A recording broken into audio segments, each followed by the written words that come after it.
Hey guys, basketball changed U.S. history by helping to break away from these racial boundaries set by the social standards. Basketball brought different races and cultures together by their love for the sport and competition it brings.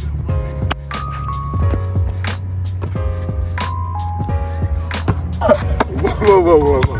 Before we begin, let's first go back to history to see how it all began.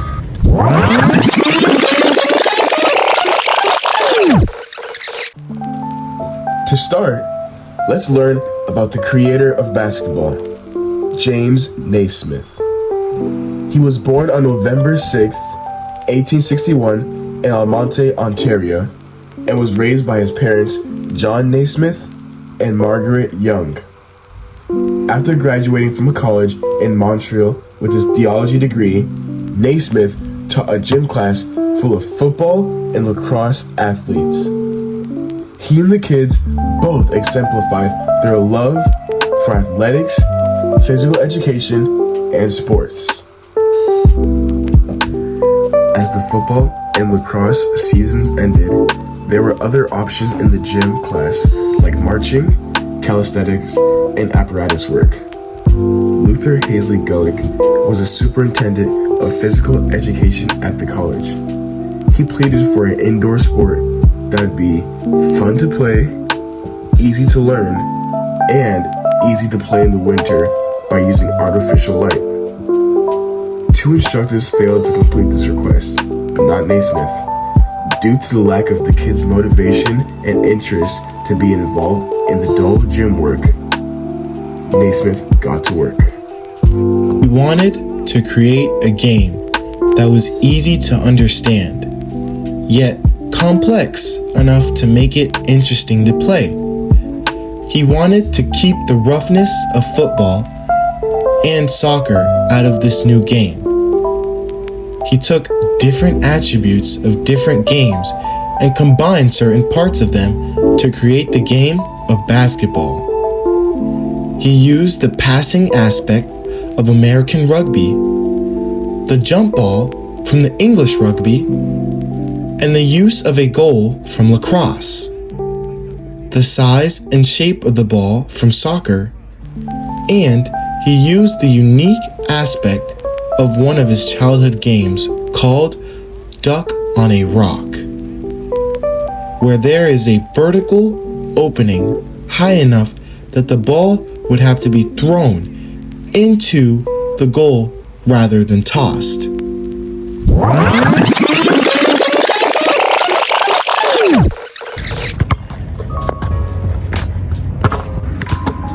Let's dive into the magic of basketball and how it kickflipped over racial boundaries, bringing us all together in the name of the game. When basketball was first introduced and created, Black African Americans were not allowed to play. It was strictly a white man sport.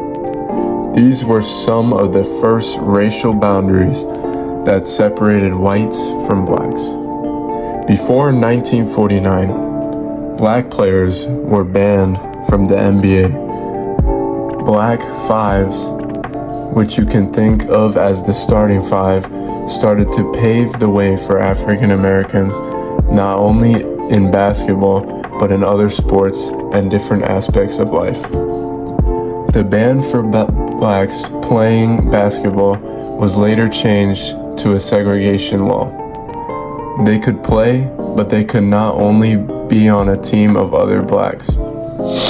They would call these teams colored quints, Negro Kagers, or as stated earlier, Black Fives. These segregation rules carried on until the 1940s when the National Basketball Association, or the NBA, allowed interracial teams. Even though interracial teams were allowed, the Black Fives era occurred, where the teams of blacks stayed segregated instead of mixing together with the teams of whites. There was not any formal black basketball league, so the independent African American teams competed in these well-organized, nationwide barnstorming circuits. They would gain national attention because of the black press and the newspapers. The most successful team, the New York Renaissance, or the Harlem Wrens, won 2,588 games out of 3,117. The Wrens broke the color barrier in basketball, laying down the foundation for the civil rights movement. Arguably, one of the most important events that happened during this time was when 3 black basketball players broke the color barrier in the NBA and joined the league.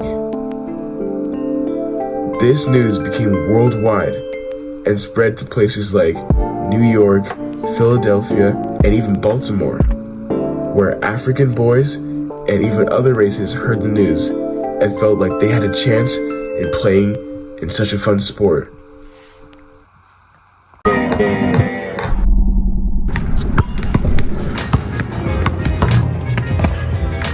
Once upon a time, the NBA wasn't as diverse as it is today. It had its fair share of racial hurdles. But you know what they say about challenges. They're just opportunities in disguise. Imagine Wilt Chamberlain, Bill Russell, or even Kareem Abdul-Jabbar stepping onto a court, not just as players, but as heroes, destroying these stereotype boundaries.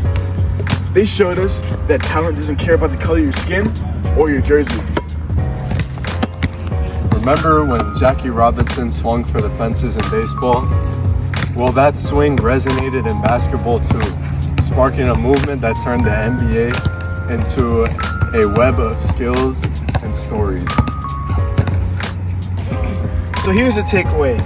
Basketball didn't just break racial boundaries, it dunked on them, posterized them, and left them in the dust. It's not just a game, it's a universal language that speaks in crossovers and alley-oops.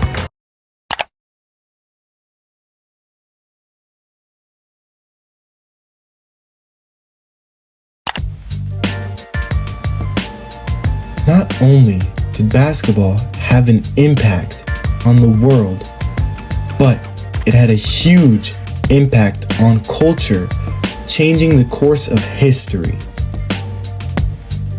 Basketball helped give a way for racial acceptance in the community, helping them play sports. But this wasn't just going on with the African Americans, but all kinds of cultures too. Basketball, like any sport, can be a turning point in history by fostering social change, promoting unity, and providing a platform for important conversations. Iconic moments, such as an athlete taking a stand for justice, can leave a lasting impact on society.